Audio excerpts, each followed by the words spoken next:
भगवान कपिल अपनी माता से कहते हैं, माँ,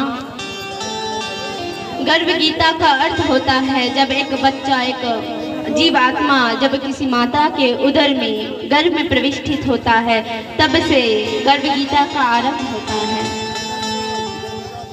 10 माह एक छोटा बालक माता के गर्भ में रहता है, मलमूत्र से घिरा हुआ रहता है, हजारों कृमि कीट उसे काटता है, बहुत पीड़ा होती है गर्भ में एक बच्चे को, जिस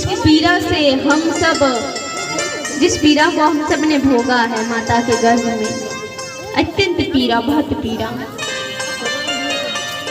और उस पीड़ा को वहाँ जो शिशु संतान रहता है सहता है और बहुत चिल्लाता है, आवाज देता है, पर उस आवाज को हम सुन नहीं पाते, सामान्य मानव सुन नहीं पाते, निरंतर ध्वनि करता है, पीड़ा सही नहीं जाती।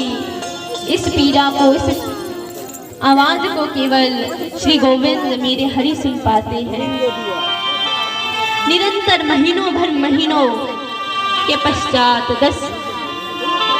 आज गोविंद उस बालक को दर्शन देने के लिए गर्भ में प्रविष्टित होते हैं। 7 महीने में, जब 7वां महीना होता है माता का, गर्भावस्था में, उस अवस्था में प्रभु मिलने आते हैं संतान से। परंतु एक बहुत ही ऐसी बात कि कहना उचित नहीं होगा कि 7वें महीने में बालक से मिलने गर्भ के भीतर स्वयं ब्रह्म आते हैं और उसी 7वें महीने में हम उस माता को जीव हत्या कर के खिलाते हैं। हम कहते हैं कि हमारा पुत्र सन्यासी बने, साधु बने, ऐसा बने वैसा बने, कहाँ से बनेगा? हमने तो उसकी आत्मा को गर्भ के भीतर रहते ही दूषित कर दिया। उस बालक के जीभ्या में मांस का स्वाद हमने गर्भ के भीतर ही करा दिया कि भाई खा के देख।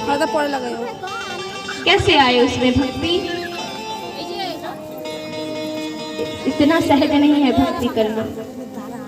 7वें महीने में भगवान आते हैं, तो इसी 7वें महीने में हम खिलाते हैं। इसलिए वेदों में कहा गया है एकदम सूत्र सहित, सत्य शौचम दया दानम एक भुक्तम तु भोजनम।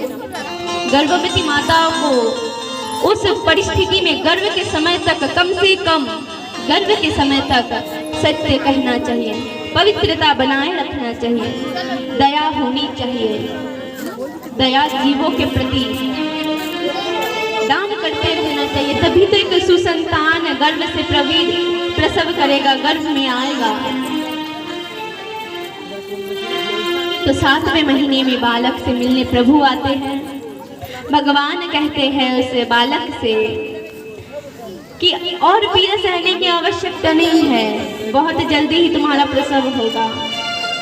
और वह बालक कहता है, नहीं प्रभु, आप जल्दी से डिसमिस कराइए, बस बाहर निकालिए।